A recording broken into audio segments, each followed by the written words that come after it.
is a great pleasure to introduce somebody who is new to our circles, Professor Simon James.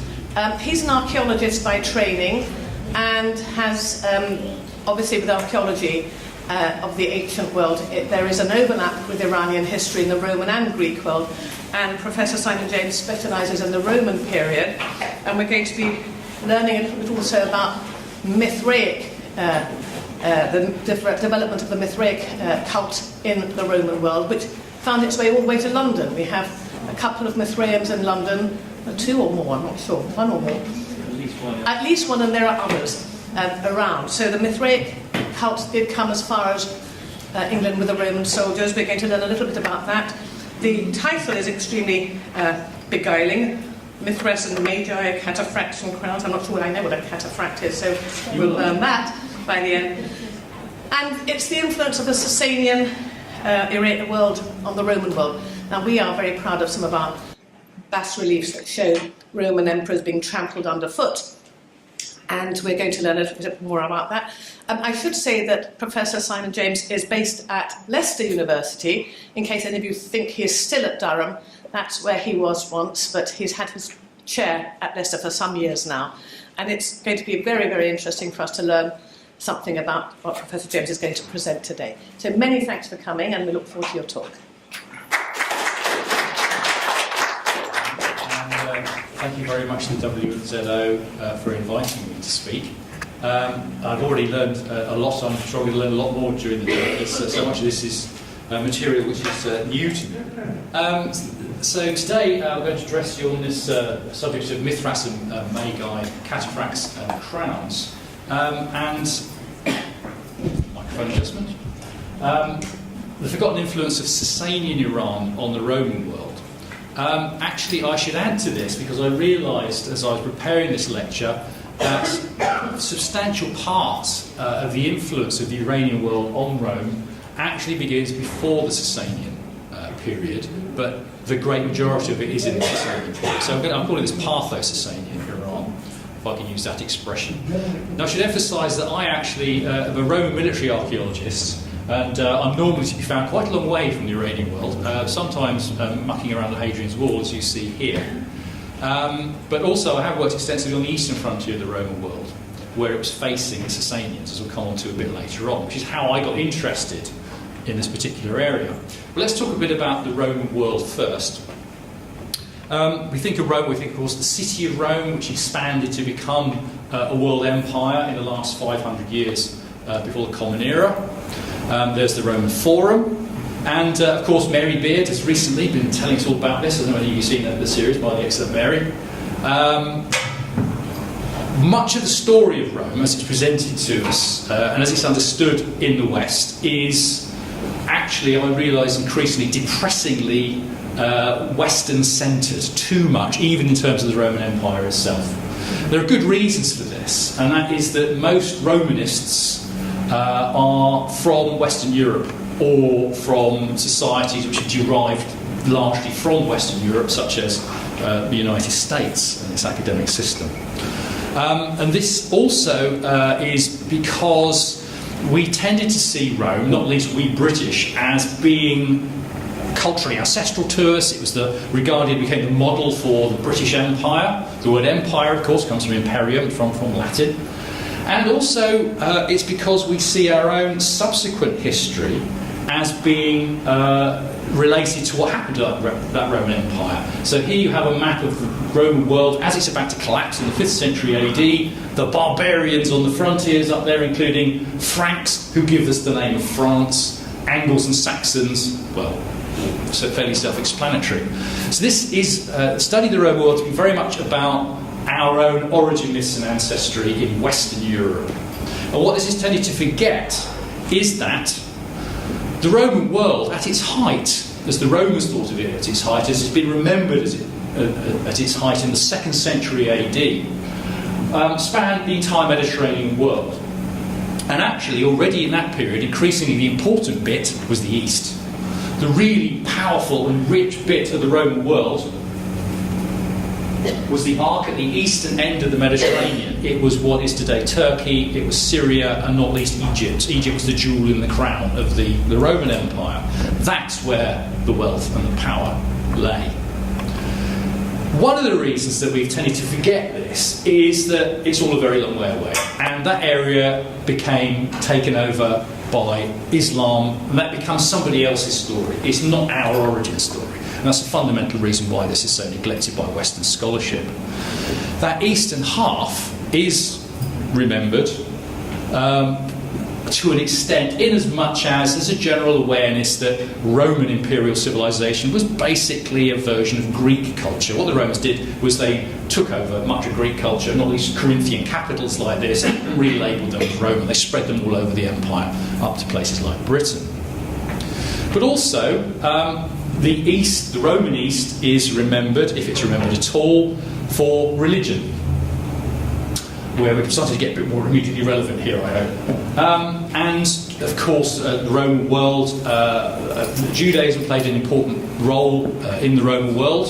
Unfortunately, not always in a positive sense, because there were some horrendous wars between the Romans and the Jews, especially in the 1st and 2nd centuries AD. But also, longer term, again, particularly for Western Europe and its own sense of its origins, this is where Christianity comes from, which becomes the dominant religion of the medieval and more recent West.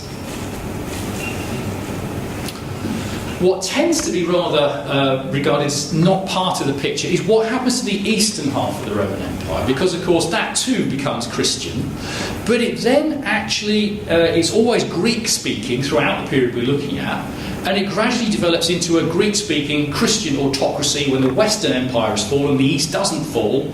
But we don't tend to call that the Roman Empire anymore. We call that the Byzantine or Byzantine Empire and regard it as something rather different. And that's rather strange in a way, because the people who lived there, they didn't know they were Romans. Even though they spoke Greek, they still described themselves to the end as, in Greek, Romaioi, Romans. So this is still part of the Roman world, right the way through those later centuries. So the East, anyway, insofar as it's factored into understanding the Roman world, particularly religion is an important theme. And there are a number of religions which are generally considered under the broad and not very satisfactory heading of Eastern mystery cults, which a famous one from Egypt was the cult of Isis. And you can see how in the Roman world, an Egyptian cult was transformed into something much more Greco-Roman looking. This does not look like Egyptian art as we understand it from the Pharaonic period. Christianity can also be regarded as one of these Eastern mystery religions. They're to do with initiation, they're to do with a personal relationship with a deity, they're to do with salvation of the soul, and so on. This is what many of these religions had in common, which did not really apply to traditional Roman religion of Jupiter and so on, as we'll come back to later on. This is why they were attractive. They were also regarded, I think, even in the Roman world, as being exotic, interesting, and oriental. These two were some levels of attraction. And one of the most important of these Eastern mystery religions, under this broad category, was the cult which the Greeks and Romans came to call Mithras, with an S on the end. This particular religion was male only, and it became extremely common through the Roman world, although it was always one of a very large number of religions. We are dealing with an overtly polytheistic world in which it was perfectly acceptable to worship Jupiter as the state deity, but also to follow your own conscience and to be a Mithraist, or to follow the cult of Isis, or whatever else. The only actual clashes were between, generally speaking, between the polytheists and then the Jews and the Christians. But that's a story for another day, a fascinating one though it may be. So Mithras then is, of course, where we're very relevant to what we're discussing here today, the subject of today's talk. I'm going to talk a bit more about this later on, but here we have the religious world of, or the Iranian religious world, impinging on and influencing in a quite significant way the religious life of the Roman world, albeit in a very much transformed manner. So I'll come back to that later on. There is a passage in the Gospel of Matthew, which you may well be familiar with, which refers to at the time of the birth of Jesus, there came out of the east wise men, as it's translated often into English these days. The term in the original Greek is magoi, plural magos. They, according to this particular Christian story, had seen a new star which was thought to presage the arrival of a new king of the Jews, and they had come to seek him. This is a story in the Gospel of Matthew. Now, what this preserves, apparently, is at least a general idea that there is important and highly prestigious religious power to the east of the Roman Empire at the time. It probably generally reflects the, I think, widely believed influence of Iranian religion, Zoroastrianism, on Judaism and spilling over here into early Christianity. It's a pretty isolated example because the Magoi are not mentioned in the other Gospels, but I think it's significant that it's there. We're going to come back to these figures later on. And of course, they subsequently, over the following centuries, Matthew does not specify how many there were, but it becomes, the canonical number becomes 3. They then acquire these names as well. They become saints, and eventually, of course, in medieval Europe, they become the 3 kings from the east. But there they are in a Byzantine mosaic from the 6th century, which we'll see again later on. So also, from my own point of view as a Roman archaeologist, one of the things I have learned as a Roman archaeologist is I can't understand Rome without understanding the world in which it was set. So in Britain, I've looked at the relationship of the Roman Empire to the Iron Age peoples of Britain, the so-called Celts. And in the East, you cannot understand what's going on in the Roman world without also looking at what's going on in Mesopotamia and Iran. It's absolutely critical because these are zones of interaction. And on this eastern frontier, the eastern cultural and political frontier, it's porous. Already, we know from archaeology and from other texts, the Silk Road is working. You have very important rich imports coming in through Mesopotamia and Iran from China. We've already got Chinese silks coming to the Roman world. And where goods are moving, people are moving, and ideas are moving. And these are the mechanisms through which these influences are moving between the Iranian world and the Roman Empire. So what actually was to the east of the Roman world at the time of Jesus 2,000 years ago? Well, there's another great empire. There's the Arsacid Empire, the empire of the Arsacid dynasty, which the Romans called Parthia. I find it fascinating how little Westerners take notice of this, because it's incredibly important. The Roman Empire, in the preceding 300 or 400 years, had destroyed every other empire it came up against. It destroyed Carthage, it destroyed Macedon, it destroyed the Seleucid Empire, which occupied all of that area you see there, and the whole of Turkey as well, much bigger than the subsequent Arsacid Empire. It destroyed Egypt, it annexed all of them and made them part of the Roman world.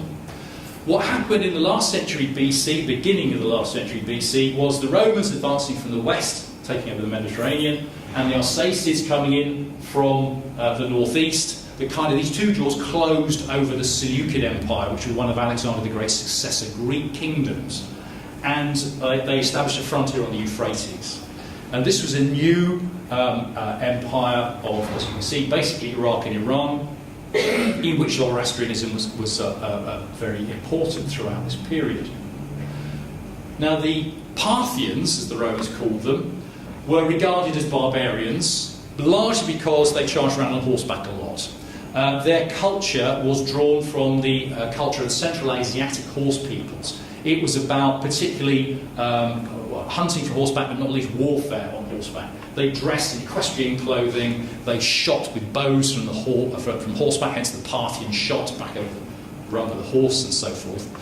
However, although they're integrated into this Central Asiatic world in terms of their culture, this is the ruling elite of the Parthian Empire. Nonetheless, the Arsacid Empire, of course, is ruling over Iran and Mesopotamia, which is full of ancient cities, highly sophisticated, extremely rich urban civilizations, literate civilizations. This is a phenomenally powerful and important state, which the Romans fail to annex, much though they try. They started in the 1st century BC with one of the biggest disasters the Romans ever faced. This was the politician Crassus, tried to outdo Julius Caesar, who just conquered the whole of Gaul, modern France. He thought, I know, I'll go one better, I'll go and invade Parthia. Boy, was that ever a mistake, because he was destroyed at the Battle of Carrhae by Parthian horse archers and the cataphracts, the armoured cavalrymen we'll talk a bit more about later on. Roman infantry armies conquered nearly everybody else in the Mediterranean. They could not conquer Parthians. And indeed, the Romans took a long time to learn this lesson. In fact, they never really did learn it at all, thinking about it. Over the following 200 years or more, 250 years, Romans kept thinking, we want to invade Parthia. It's rich, it's another empire. What we do is invade empires. Alexander got to India. Why can't we? So periodically, Roman emperors, and we're dealing with emperors from around about the time of Christ, Roman emperors would try to invade Parthia. And they did it for booty, for glory, for territory, and they failed every time. So, especially in the 2nd century, they really started to try very hard to conquer Parthia. You had emperors like Trajan at the top there, got all the way down to paddle in the Persian Gulf. They kept sacking Ctesiphon near modern Baghdad, the western capital of the Parthian Empire. And further emperors did this as well. Septimius Severus likewise invaded down into Babylonia. But they were always forced back out again. They could not hold Babylonia. Now, it was said by General Montgomery, the first rule of modern warfare is never invade Russia.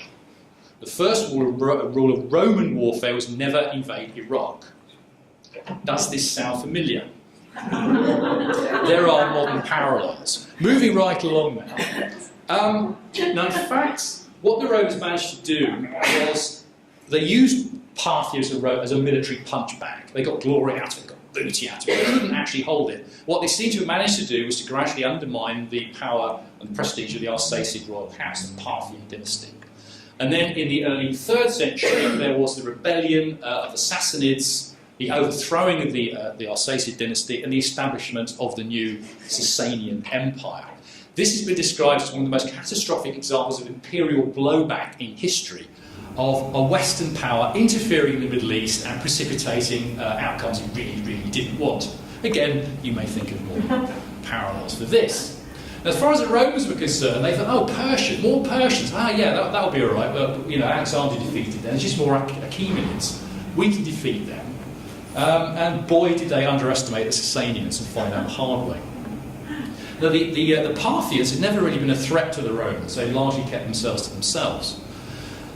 The Sasanians, having been their lands having been invaded by the Romans over the preceding century, were much more militarily aggressive and staged massive raids, rather than wars of conquest, deep into Roman territory, into Syria, into this important Roman province. They got as far as the Mediterranean.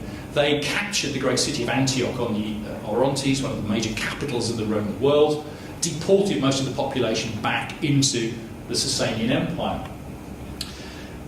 Things got so bad for the Romans in the mid-3rd century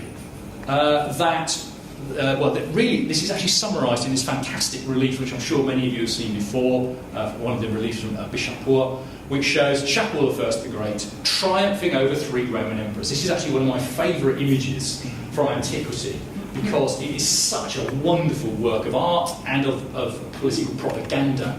But what Shapur is claiming here is to have killed one Roman emperor, Gordian III, trampled under his horse. Rome said Gordian was assassinated by his own side, but never mind. He's got a second Roman emperor, Philip the Arab, suing for peace on bended knee to be allowed to go home with his army and not be massacred. And the piece de la résistance is here. You have, held by the wrist, the Emperor Valerian, who was taken alive at the Battle of Edessa in 260. The only Roman emperor ever captured alive by a foreign ruler who ended his life in captivity. This was a catastrophe for Roman power in the Middle East, and for a while the Roman Empire actually fell to pieces.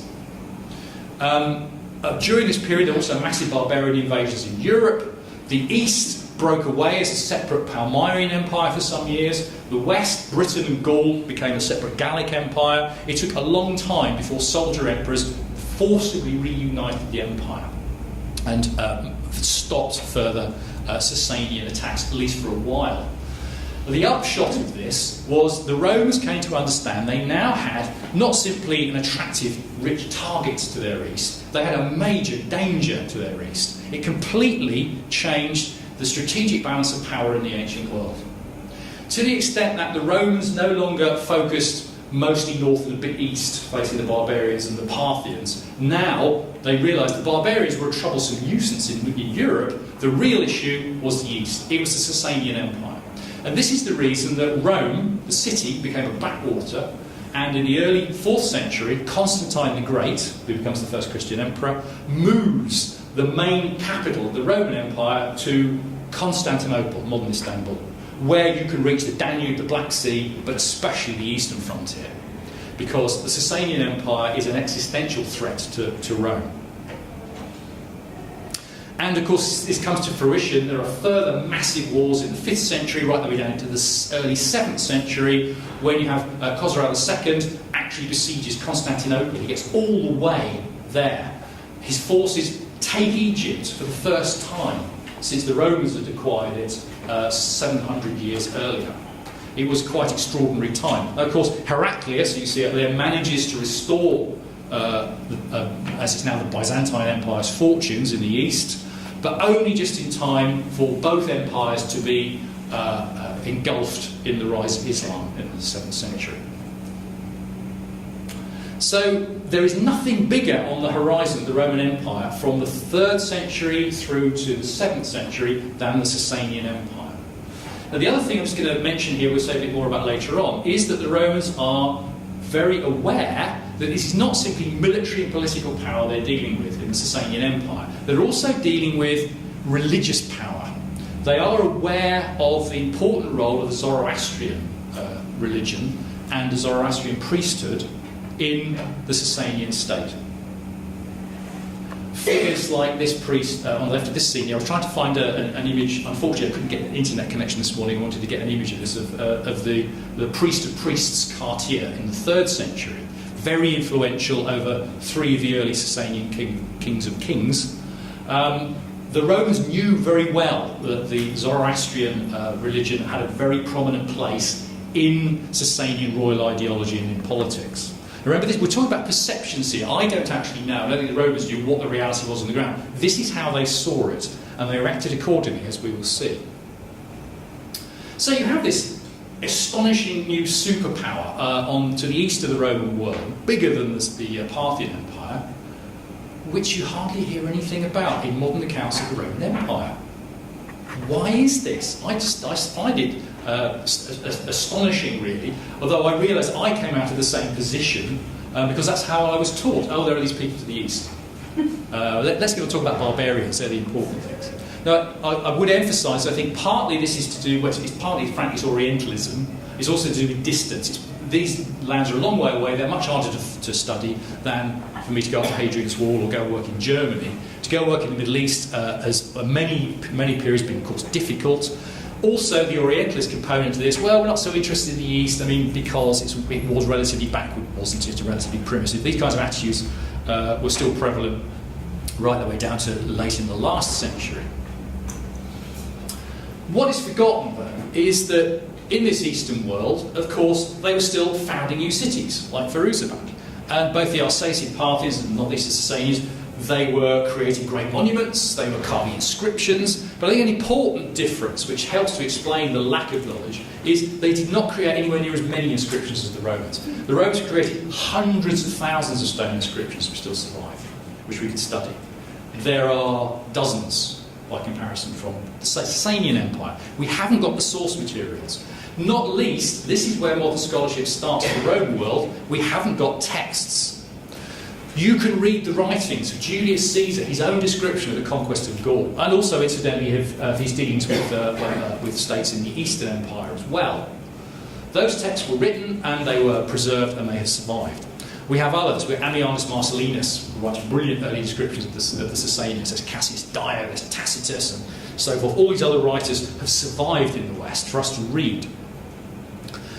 There is much less direct literary tradition, as you will be aware, certainly for the Alsatian Parthian Empire, partly because the Sasanians regarded the Parthians as rather, irritating foreign interlopers rather than the way Alexander's Greeks had been. They weren't proper Persians, Iranians.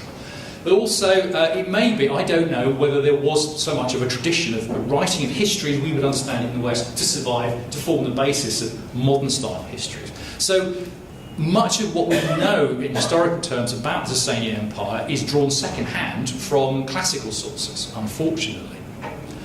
The other big source, my world, of archaeology, of the material remains from the past. Well, we've been digging stuff up in Europe to look at the Roman Empire for 500 years. We've hardly started on the archaeology of the Sasanian world or of the Arsacid-Parthian Empire yet, which is a tremendously exciting prospect, but it means we haven't got the material to compare with the depth of knowledge we have of the Roman world. But there are some places where we've got spectacular archaeological clues, and this comes back to my own research, building on the work of many other scholars who've been studying this particular site, which is at the boundary between the Partho-Sasanian world and the Roman world, in what's today eastern Syria, on the Euphrates. This is now in ISIS territory at the moment, I'm afraid, and this site is being destroyed, like so many others. But here's the Euphrates. Iraq starts about 30 kilometres that way. This city, known as either Dura, the fortress, or Europos, because it was founded by Greeks, gave it its name Europos, developed over a period of 5 centuries until its destruction in the mid-3rd century by the armies of Shapur I. And it's been described as the Pompeii of the East because of the degree of preservation of the remarkable remains here of the lives of the people who live in the city, their temples, including a Christian baptistry, a synagogue, and also, as we'll see, a Mithraeum. But I've been particularly studying it for its military component, partly for the siege. My own PhD was on the military equipment that was left, a ton of military equipment left in the great siege by the Sasanians, which destroyed the Roman garrison that held this city. But also, recently I've been studying the not only the equipment, but also the siege itself and the military garrison who were already there. Much of that is a story for another day, because there are some aspects of this which are directly relevant to understanding Iranian influence and Zoroastrianism's role in that. The Romans took this city as a forward invasion base for beating the hell out of the Parthians. That's why they took it in the 160s, and they built a military base there and established a big garrison. But they found themselves on the back foot once the Sasanian Empire arose instead. And there's some wonderful remains from the city itself showing this, including a couple of graffiti. One showing one of these charging armoured horsemen, cataphracts. And there's also a rather chilling graffito of the year 239 saying, "The Persians descended upon us." There were massive raids going on. The city was now in danger from the Sasanian armies. And in 256, a huge siege was established by the Sasanians. They wanted to break the Romans' control of Dura Europos, finally. And this is one of the best preserved ancient siege sites anywhere, because the city was permanently abandoned. None of this stuff was ever moved afterwards. So it's a battlefield sort of frozen more or less in aspic. And the Sasanians conducted a complete envelopment of the city. They built a great siege ramp, as you see here. There's the siege ramp as it is still in the last few years. But what I was particularly interested in studying were the siege mines. They undermined the walls. And what they did here was to undermine a chunk of the wall. They're going to try to make it collapse so they could send troops through the gap in the wall once the wall had collapsed. And the Romans heard them coming, and they dug a counter mine to try to stop the Sasanians undermining their wall. And there is the mine as it was excavated in the 1930s, and it was only partly published. I've been doing much more work on this from the archives in recent years. And what was found here was, again, this is one of those dramatic examples of military archaeology ever found from any period. In the Roman siege mine was found, in the big red ring at the top, a pile of 20 Roman soldiers, still with all their equipment, who'd been killed in the mine. And nearby was another single skeleton, who actually, as far as I know, is the first Sasanian we've ever found. Here he is. He was also obviously killed in the mine, and his body was not recovered, still wearing his armour. He's wearing a mail shirt, a so-called chainmail shirt. And one of the reasons, fairly sure, he's a Sasanian is separate from the Romans for a start, but also in his armour and his chest, he's got a kind of heraldic device, a bit like a Japanese family clan badge, or more. This is actually a Sasanian tanga or clan badge. A similar one you see from a Sasanian relief up there. This is a fairly senior Sasanian soldier who's been killed in the mine as well. So this is about the year 256, we believe, on coin evidence. And he was found with his helmet. A bit hard to see what's going on here because it's a large chunk of rust, but the reconstruction I was able to generate from that is a helmet utterly unlike the helmets the Roman soldiers of the garrison were wearing. They were like this, much more familiar style of Roman helmet. Two halves, a ridge piece, and this T-shaped eyebrows, nasal, which again looks very Middle Eastern. Helmets like this were worn for many centuries thereafter. This is clearly an alien style of helmet to the Romans. This is a Sasanian helmet. Well, what he was doing there, what was this guy doing? He actually, I think, was the guy who set fire to the Roman mine, and he used a jar of crude oil and some sulfur crystals to do accelerants. That's how he did this. So the Sasanians had these two accelerants, and I'm going to now summarise in one slide what's normally an hour-long lecture, but I'll just say that what I think I've managed to deduce from this is how did the Sasanians manage to kill the Romans, capture the Roman mine, and then finish their own undermining exercise. Basically what they did was they knew the Romans were coming because they could hear them digging. They used a smoke generator. When the Romans broke through to try to stop the Sasanians, they let fly with a smoke generator with crude oil, sulfur crystals, poison gas. This is a chemical weapon. This is one of the earliest tested examples of chemical warfare in history. This is a circumstantial argument, but you have to explain otherwise how the Sasanians managed to kill 20 Roman soldiers in a space barely you could touch the sides and barely stand up in. And I think smoke is the most logical explanation. So this gives a kind of it's a very graphic, it's a very brutal impression of the relations between the Roman Empire and the Sasanian Empire, reflected in the archaeology, just what we see in histories of ferocious warfare in the middle of the 3rd century. You have got Rome and Iran in collision here. This looks like two completely immiscible societies just colliding and fighting it out on the Euphrates.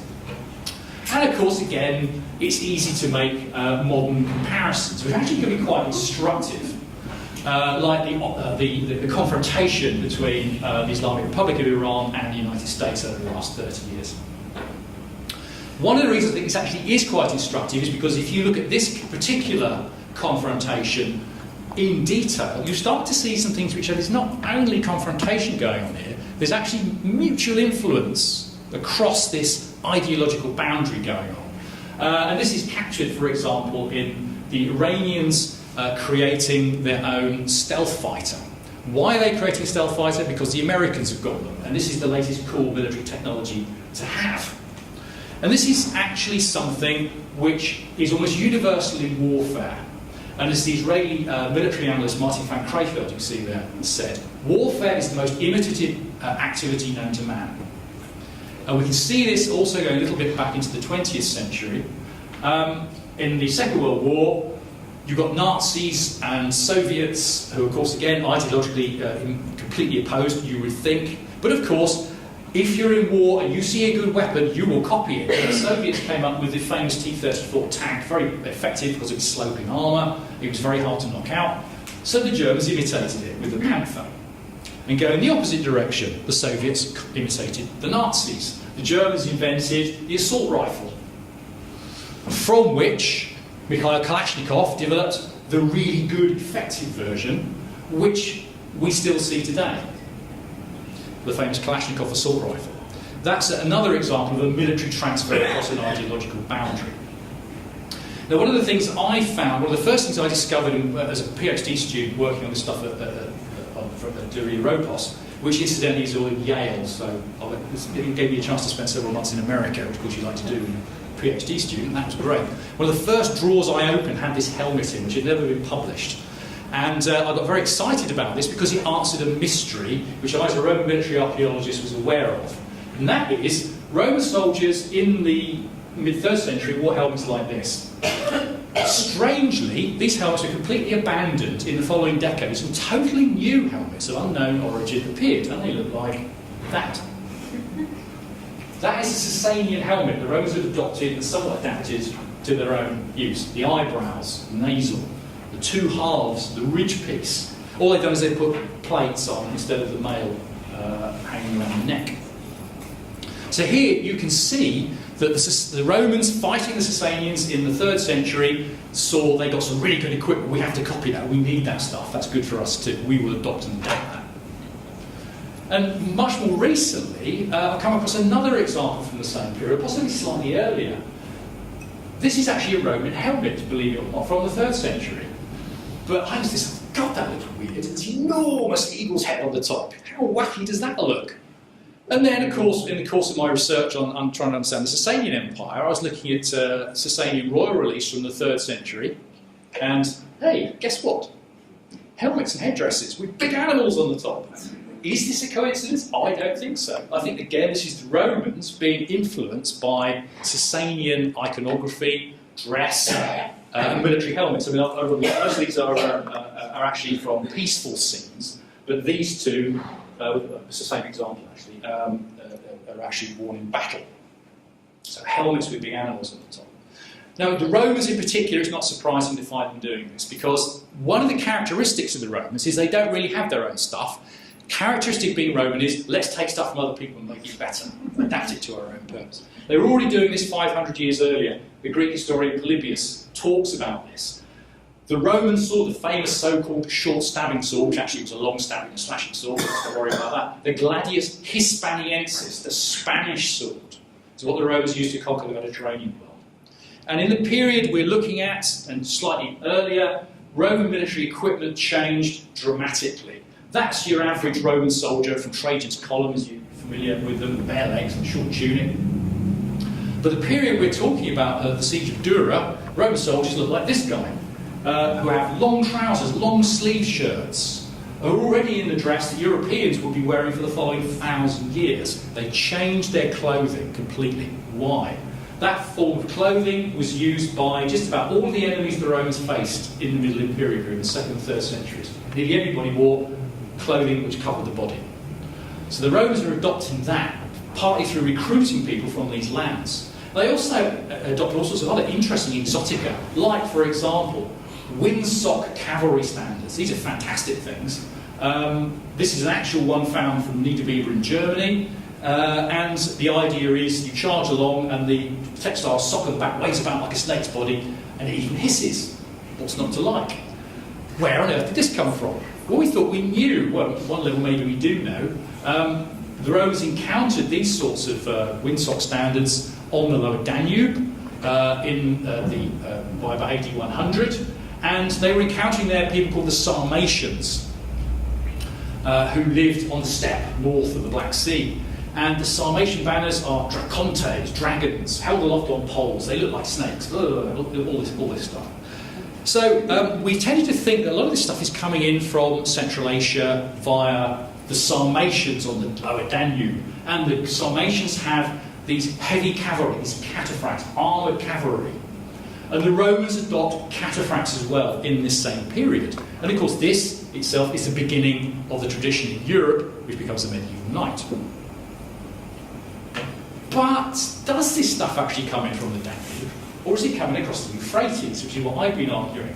Because at Dura Europos, there, when the Sasanians arrived to besiege the city, the Romans were already using cataphracts. This is a cataphract armour from Dura, from the Roman side. It was found inside the defences. The Parthians were already using cataphract armour. Remember, all these societies, the Sarmatians and the Parthians and the Sasanians, are in contact with the people of Central Asia, right across to China, who developed these equestrian warfare techniques. The Parthians also were already providing the Romans with soldiers, Parthian exiles, serving the Roman army. There were these Parthian soldiers serving on the Rhine only about 20 years after the time of Jesus. So the Romans were already bringing Parthians in and copying from them. And hey, there's a reference in classical literature which maybe everybody's overlooked. The Parthians had dragon standards too. I think the Roman army is adopting an awful lot from the Parthian Empire even before the Sasanians appear on the scene. Here we go. And it's not a one-way street, it's a two-way street. Because you remember our Sasanian in the mine was wearing a male shirt. That's interesting because iron mail, chainmail, as we erroneously often call it, is a Western invention. It was invented in Europe, and it went via the Romans to the Sasanians. And it's interesting, on the early release of the Sasanian kings overthrowing the Parthians are identified, although partly because they do not wear mail. Ardashir, Shapur here do wear mail. They're adopting Roman military technology because it's good, it's effective, it's cool stuff. And the success of the Sasanians in destroying the Areopagus with a siege ramp, with mines, in my view, also using things like chemical warfare. Where did they get those ideas from? They're Greek. The Greeks invented gas generators 400 years before this period. So these guys very quickly mastered Greco-Roman siege warfare, and they turned it on the Romans with great success. So here you have warfare leading to mutual influence, mutual exchanges. And of course, this is not the very nice side of cultural interaction. There is a more positive side to this as well.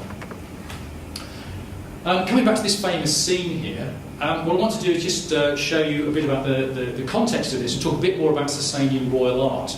I'm starting to get from this point, I'm starting to get really out of my comfort zone. These are areas where I can't proclaim great expertise, but I found fascinating patterns, or I've heard about them from other people, which I'm presenting to you here. This is simply the centre of a much bigger scene. Oh, sorry, I'm getting out of order here.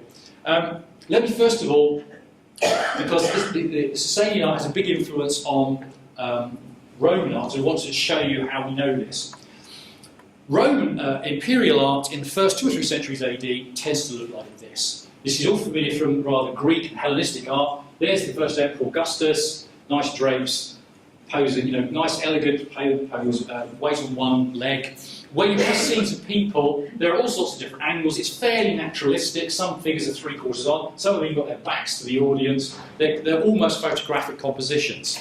And here we've got a procession from the reign of Augustus, from around about the year dot, of Roman grandees going to a religious sacrifice, and milling around, looking around like this. They're all relaxed and natural poses. That could be almost photographic.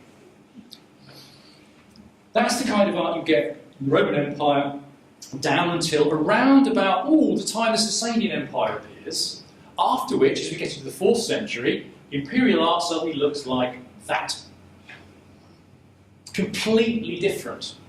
Here is an emperor in majesty, sitting at the centre of his court, staring out at you in a big architectural facade. He's flanked by, in this case, 2 princes, flanked by his bodyguards. Notice he's looking square out at you. And the kind of setting for this, what this is a representation of, is of the increasingly formal ceremonial of the Roman court in this period. Emperors have been the first magistrate, first citizen among other citizens in theory.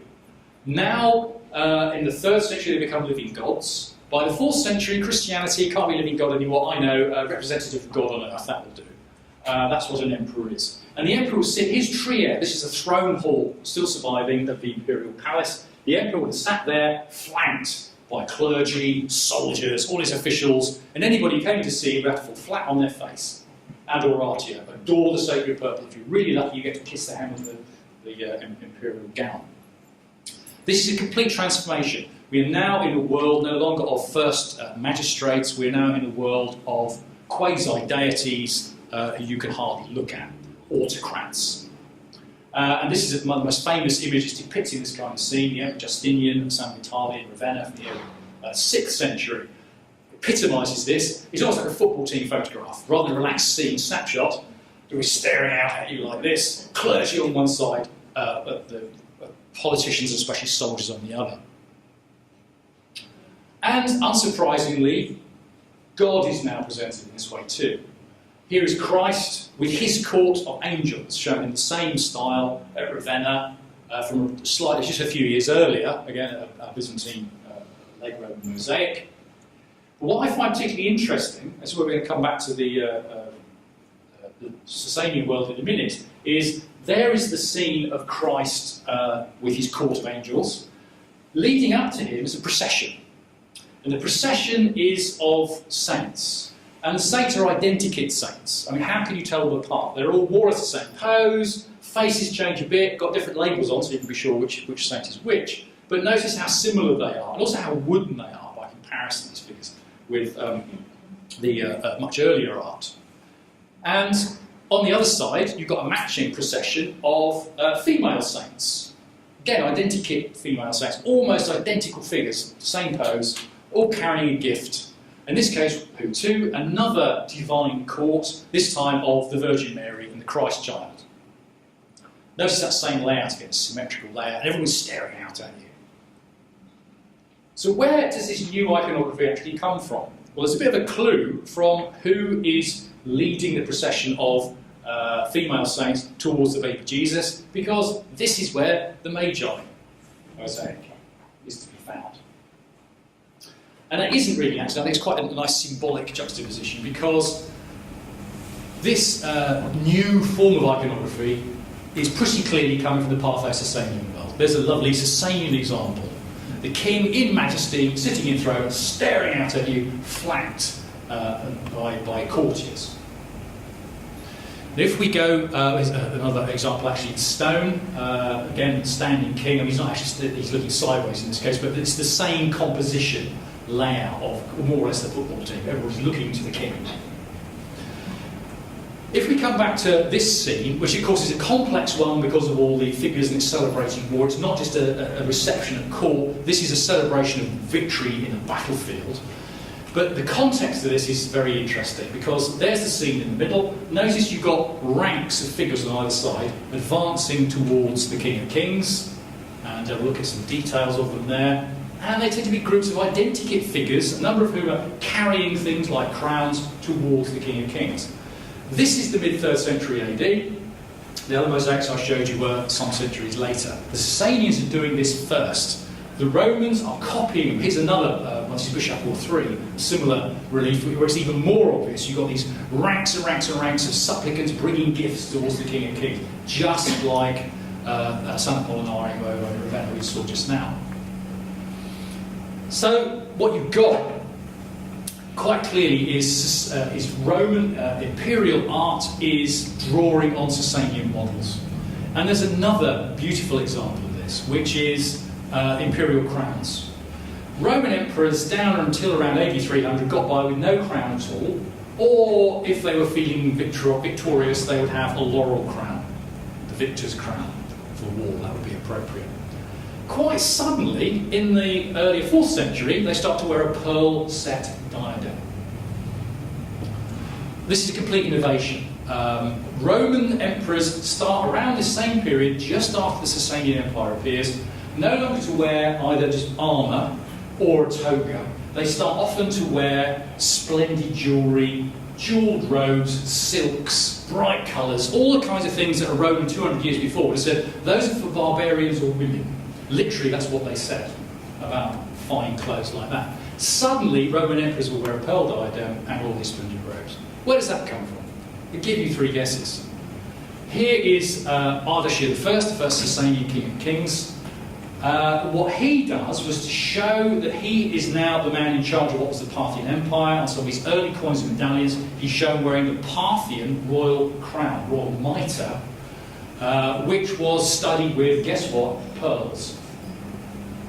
What you have here is Roman emperors start to copy Parthian kings, now their Sasanian successors who are much more powerful, more important, more dangerous to them, in wearing elaborate pearl-encrusted headdresses, crowns. So there you have 2 of the great faces, really, of the period we're looking at. The famous portrait of Justinian on the left from the 6th century, and on the right from the 4th century, a portrait which is believed to be of Shapur II. Notice again what presumably are pearls studded around his crown. What we're dealing with here is not just empires in collision, but empires in more peaceful competition, but also empires in interaction. Because what I haven't emphasised is the wars of the Titanic are very destructive, but there are long periods of peace between the Roman, or Byzantine, and Sasanian empires too. There's much diplomatic activity.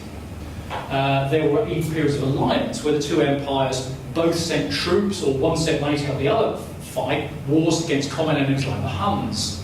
It was not always a case of complete confrontation. They also interacted more peacefully. There's a wonderful letter which survives from a Sasanian king from the 5th century, talking about the two empires, the Sasanian Empire, the Roman Empire, as the two eyes of the earth, the two poles around which the rest of the world actually circulates. So there's a lot of positive interaction going on here as well.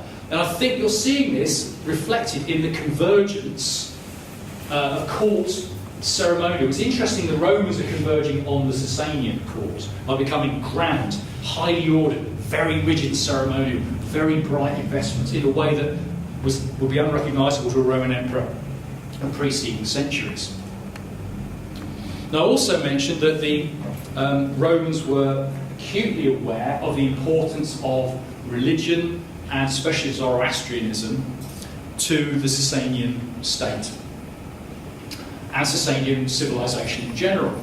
But one of the things, again, it might be a topic of conversation, this is where I really hope to learn from the expertise in the room here. As far as I am aware, there is no evidence for Zoroastrianism as such inside the Roman Empire, which is interesting, because there are, of course, these many other aspects of Iranian religion, not least the cult of Mithras, we'll come back to in a minute, which do come into the Roman world. Also, Manichaeism as well comes in too. But as far as I know, Zoroastrianism does not. But I think it may have a huge unrecognised influence on the Roman world, as I'll try to illustrate. Just talk a little bit about Mithras quickly first. For a very long time, it was thought that this particular religion must have come across the Euphrates as well. And as we were hearing, it becomes spread throughout the Roman world. Here is the northernmost Mithraic temple known, as far as I'm aware. This is Karabroth on Hadrian's Wall, which is an awfully long way from Iraq. And there are a number of others, of course, in Britain too. This particular cult, as I mentioned, it was male only. It was for limited numbers of initiates. It was very secretive. Like most other religious, well, really all other religions in the polytheistic Roman world, except for Christianity, it didn't have a priestly hierarchy. Each Mithraic community used to be completely independent. There's no central organisation to it. So it's one cult among very many, but it was understood to come from that eastern, generally Iranian world, which the Romans conceptualised only rather vaguely. They found one at Dura Europos in the 1930s, and the great expert on Mithraism, Franz Cumont, the Belgian scholar you see here on the left, he was hugely excited about this because he'd been digging at Dura. He came back to see the Mithraeum because he was convinced here was evidence at last about Mithraism had come straight out of the Parthian Empire into the Roman world. It didn't. What is now clear, not least from the inscriptions by the reliefs of Mithras with the slaying the bull up there, is that this was created by Palmyrines, who come from nearby Dura. They're actually a city away to the west of Dura in Syria. But this was actually created by soldiers who pretty certainly become Mithraists, not as a result of contact with Parthia, but because they served on the Danube, where there was lots of Mithraic cults in the 2nd century. Actually, the route Mithras took into the classical world was not across the Euphrates. It seems to have been north, up through Armenia to the Black Sea and across to the Danube land, where it was picked up by soldiers from Palmyra who took it back to the Middle East. So it did a great loop to come back to the Euphrates. So the story of Mithras is a fascinating one, but it's kind of a separate story from the one which I really want to pursue for the final section here today. So the Romans are faced now with this colossally dangerous new enemy, the Sasanians in the 3rd century AD. The Romans, as well as being very astute soldiers and politicians, they're also very pious, they're very religious. There are some people who are atheists and simply regard religion as a way of manipulating the populace, but most Romans are deeply concerned about the divine. How do we keep the divine world on side? And it seemed to them, increasingly in the 3rd century, in chaos, that their traditional gods, Jupiter, Juno, and Mars and the others, were somehow failing them. It didn't seem to be working. Whereas in the Sasanian world, you had, it seemed, this very sophisticated state religion of Zoroastrianism, What they end up with, of course, is with the adoption of Christianity, and you end up with Christ Pantocrator, Christ the ruler of the universe, who looks quite a lot like Jupiter. And there are probably reasons for that. To some extent, he slips into Jupiter's sandals, so to speak, as far as the Roman state is concerned. But the story of how the Romans get there, I think, is quite instructive, because they don't go straight from the traditional gods to Christianity. You have, in the decades after the Sasanians become a danger and the empire is falling to pieces, military emperors casting around for a new religious mode to help unite the empire, to get the divine world on the Roman side, and to give people a focus, because political loyalty in antiquity was expressed through religious sacrifice. You had to sacrifice the right way to the right god to show you were an adherent to the state, which is why incidentally Romans and Christians had lots of problems, because the Christians regarded all these as devils. We had a number of emperors who experimented initially with solar cult, with a new cult of Sol Invictus, the unconquered sun, who is quite closely connected with Mithras in ways which are not entirely clear, I think. And here you have the Emperor Constantine shown with Sol Invictus. So Constantine, of course, becomes famous as the emperor who made Christianity the official state religion, changes world history. He turns the Western world into Western Christendom. Here is Constantine, and you may all be familiar with the story he's later recounted as to how did he become increasingly converted to Christianity. He only became a Christian formally through baptism on his deathbed. At the critical battle of the Milvian Bridge in, what was it, 313? I don't remember the exact year now. He said he saw a sign in the sky, apparently a cross imposed on the sun, and the letters saying, "In this sign conquer." And that's supposed to be, according to his later memory, how he became, well, he's moving towards conversion to Christianity. He saw a cross. Now, what many people think he actually saw, as seems to be most likely, was this phenomenon you see here, which you may have seen yourselves, rare sundogs, called by ice crystals in the stratosphere, where you get these echoes of the sun in a cruciform arrangement.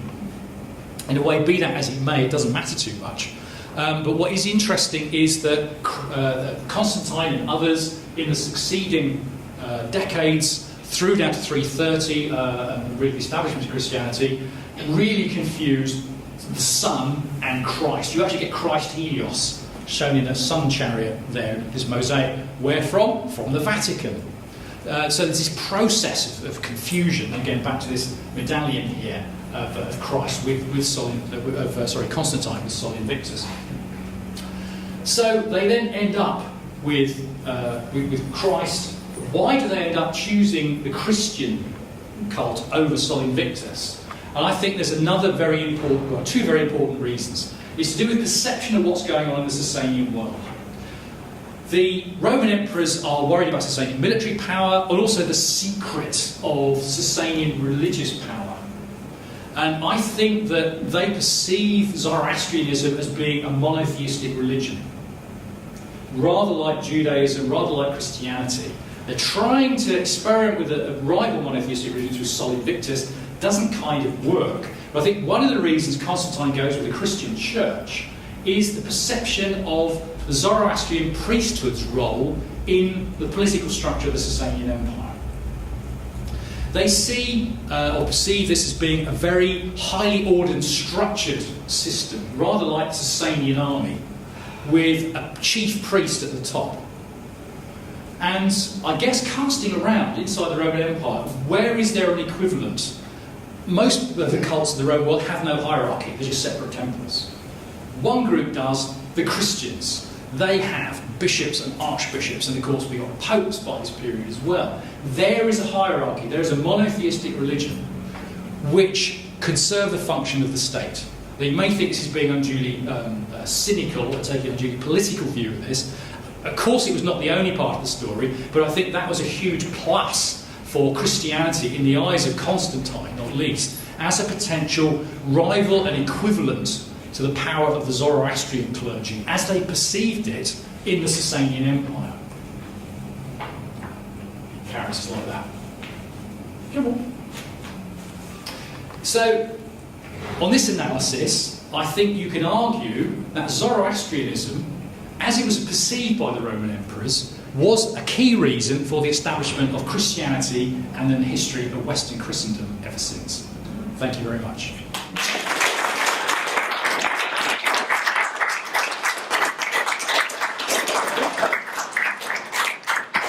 Well, thank you very much for that. There are so many very, very interesting points we raised and lots of food for thought there.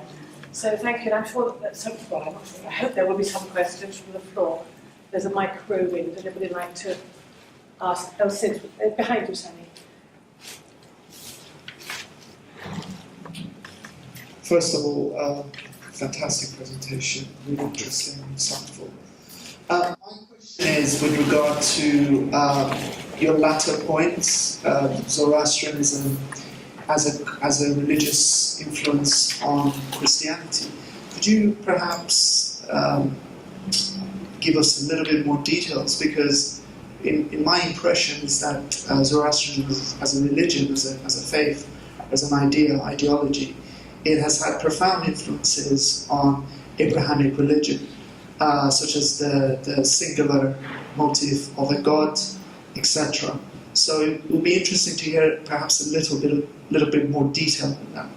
Well, I'm not sure I can, because I'm a dirt archaeologist. Mostly what I do is rusty metal, actually, is my speciality. I am no theologian. And the ideas I've presented here are partly development of an idea that I originally heard from the late Keith Hopkins from Cambridge, who floated this idea. He said, I think that Constantine was copying Zoroastrianism. That came from Keith Hopkins. And I've just been thinking this further through. Why actually? What will be the things? I think, indeed, the notion of monotheism, there must be this attraction, especially for an autocrat, to the idea of being a single god. But also the idea of this political structure, or at least this hierarchical structure too, as a way of... See, Constantine was an autocrat, as were he was a military emperor. He was used to issuing commands, to go down the chain of command through his generals to his soldiers and just telling people what to do. The idea you could do that also through priests, I can see would be very attractive, not only to Constantine but to other such figures. So I wouldn't like to say any more about the theological side because I simply don't know. But that is my suspicion about the political side. So sorry if I'm dodging your question, but I would literally plead ignorance, I'm afraid. I think you kind of already touched upon it with the imagery. Yeah. The direct view of Christ yes. to the masses as going back towards the Zoroastrian imagery or the Sasanian imagery about the directness. So I think you already did that. So, okay. Thank you. Who else would like to ask?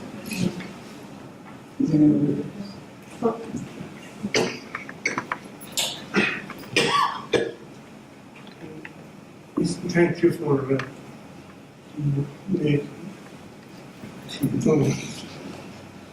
make me really interested to learn about information.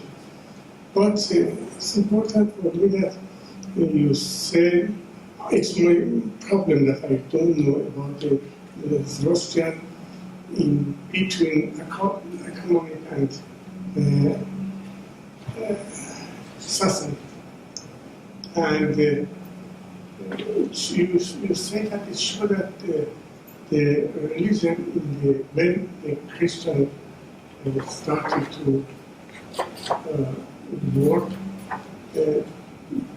the religion in the part of Iran is going to Christian, some part going to make Zoroastrian. And it's my problem that I don't know. Zoroastrian, like Sassanid, was before that or not? Sorry, I can't quite catch that. اگر من مشکلم اینه که این در مورد زرتشت از قبل از چیز نمیدونم، قبل از یعنی بین هخامنشیان و ساسانیان مشخص نیست. یعنی من البته برای من مشخص نیست. ولی من می‌خواستم بگم شاید وقتی که مثلا مسیح ظهور کرد، بعد این مسیح ظهور کرد وقتی که این دین میترائیسم یه قسمتش رفت به سمت اروپا که شد کریستیان و یه قسمت از این میترائیسم اومد نمیدونم با زرتشت مخلوط شد از ساسانیان یه همچین چیزی رو وجود آوردن. آیا این میتونه درست باشه؟ من اینو فقط The question is this, that in the Parthian period, where perhaps there's not so much clarity about the religion of Parthians, but maybe Mithraism did exist, he believes that you were suggesting that Mithraism might in itself have split two ways, and one side might have gone towards Europe, and one side might have gone back into Iran, and merged with the re-emergence of Sasanian form of Zoroastrianism. Is that your impression? I have absolutely no knowledge of what happens with Mithra, as opposed to being actually in Iran at all. All I know is that Mithra comes out of Iran and becomes Mithras, is converted into a more classical, recognised religion. Beyond that is, I think, all that we know. تا اندازه که میدونه درباره میترا در ایران خیلی کم اطلاع داریم، فقط ما درباره این دین میتراس که اومد اطلاعی بیشتری داریم. You probably do know that, one thing, perhaps you don't know, that the Zoroastrian Iranian word that we use for our temples is the door to Mithra. Oh, okay. Did you know that? No, I didn't know. Yeah, that's Dargamir. Dargamir is our standard name for our temples. And I think that in itself is a really interesting attempt of something to do with Mithra. And no one really has given a very good enough explanation. And of course the Kurds, the Yazidi Kurds, the Kurds do have some sort of interesting Mithraic shrine underground in the heart of Yazidi Kurdistan, which is also something of interesting Mithraic stuff. Absolutely. Right. Any more questions? Yes, Sammy. How much did the cataphracts actually weigh? Have you worn one? No. It's a good question, actually. I don't know whether the cataphract armour from Dura would be weighed. It would be of the order, I would guess, of 30 to 40 pounds, so 15 kilos. 4 pounds? That's just the horse, part of the horse armour, because the neck would have been armoured, the head would have been armoured, probably not the legs, as shown on that Roman relief, that's a mistake. They would, the complete armour probably would have been the order of, I would imagine, 80 to 100 pounds, rather like a medieval knight's armour. Yes. But also, of course, the Sasanians seem to have had the kind of powerful horses that were also acquired from Central Asia by the Chinese. So these were the tanks of the period. They were very, very effective. I saw one question further back. Somebody had their hand up there. Thank you. I have a couple of questions. You rightly said that the Mitraic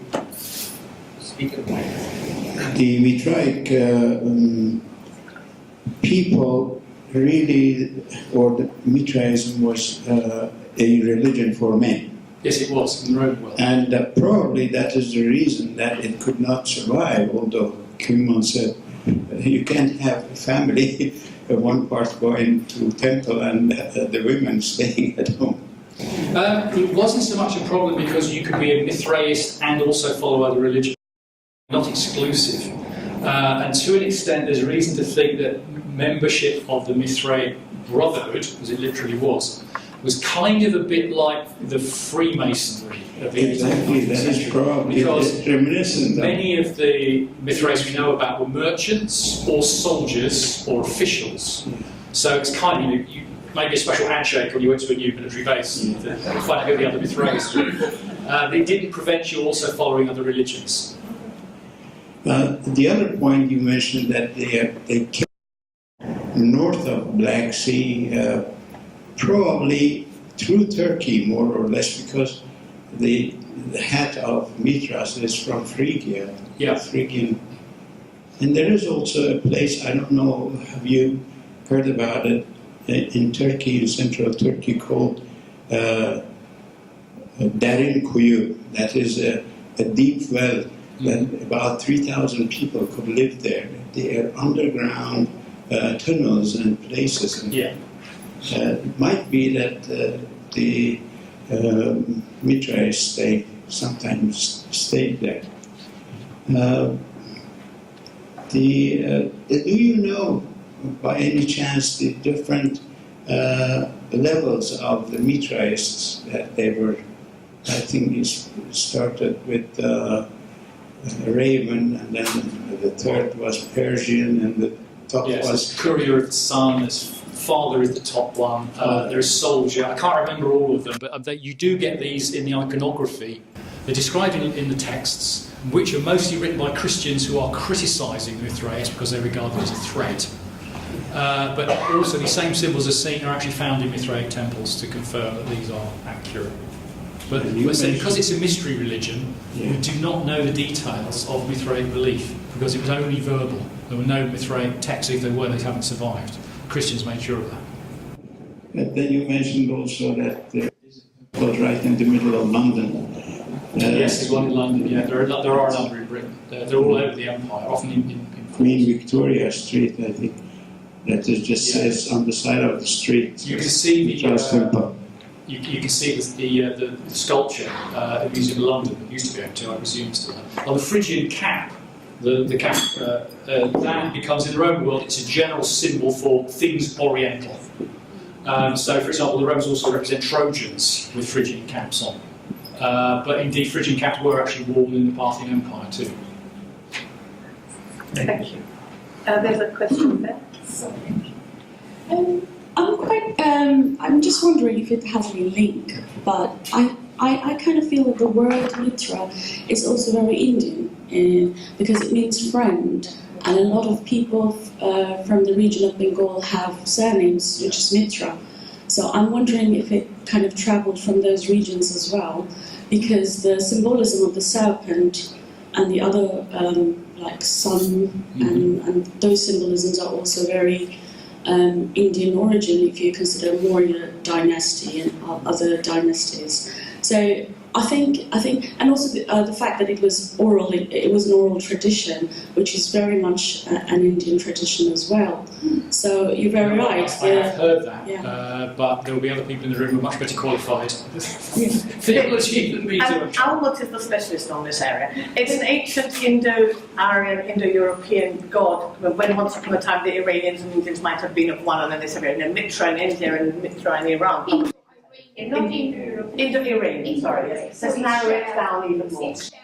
Yes, and we did have... The Indo-Aryans and the Iranians, and the word originally means contract. Yes, contract. So Mitra is the god who watches over the contract. And the promise and the word, and therefore kindness. And the word in modern Persian has come to mean kindness, coming from this idea of keeping your word and holding your contract.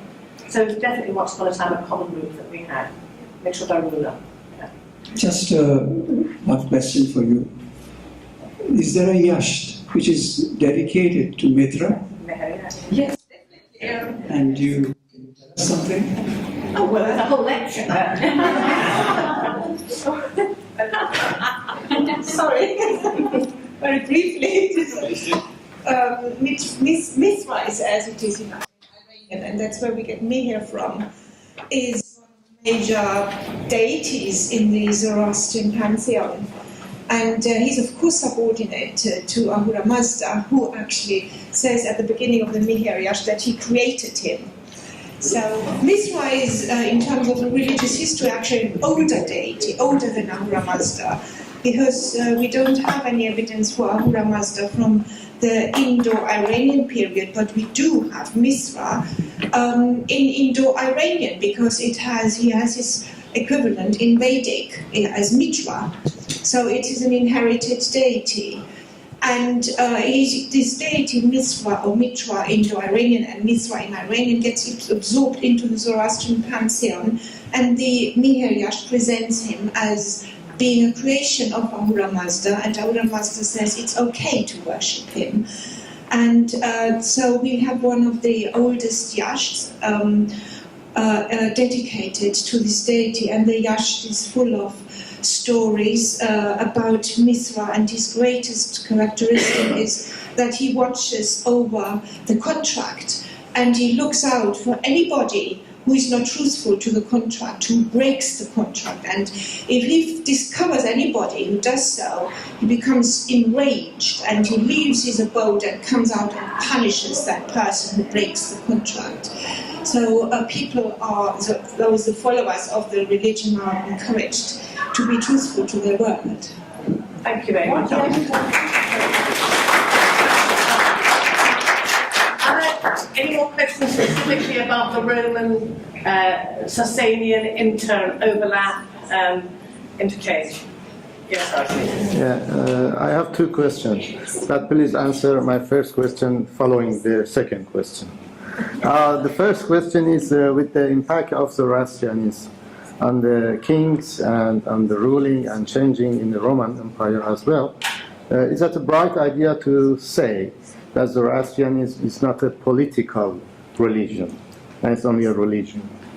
And the second question is, if General Nick Houghton, General Nick Houghton invite you to give your opinion about the Iran and Rome Empire conflict that you show on the United States, what's the European government stand in that recent Iran and Rome fight? What's your opinion about this? But following the... Also, when? I mean, that was a generalised picture. I have particularly in mind the things like the period of the Iran hostage crisis and then the decade or so following that. You notice I particularly showed the neocons of the Republican of George Bush itself down to the early 2000s.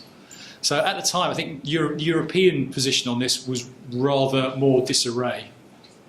The reason I was using that was partly to create a kind of a straw man, to say it looks like there is this radical opposition. In fact, it wasn't quite like that. That was the point. So if I'd used the European one, it wouldn't have made the point, I think. But sorry, remind me what the first question was again? The first question, is it Zoroastrian, is it a political religion or is it only a religion? My point, I was very careful to say that because I don't know what the Zoroastrian priesthood was actually like in the 3rd century and 4th century AD. My point is about their own perception and representation of that religion. I think they thought that the senior clergy of the Zoroastrian, the equivalent of a state religion or a state church, was very important. And I think if you look at the historical record as the Romans preserved it, it does indeed look like some figures, like particularly Cartier, were politically very, very influential. They were right at the centre of dynastic politics. Mm-hmm. As I say, what the truth was, I don't know. I don't know whether anybody really knows because we have not got Sasanian accounts of what was going on in the Roman. We've only got these Roman views. And what I was talking about was Roman reactions to their perceptions. Mm-hmm. Okay? Well, Has that successfully dodged your question?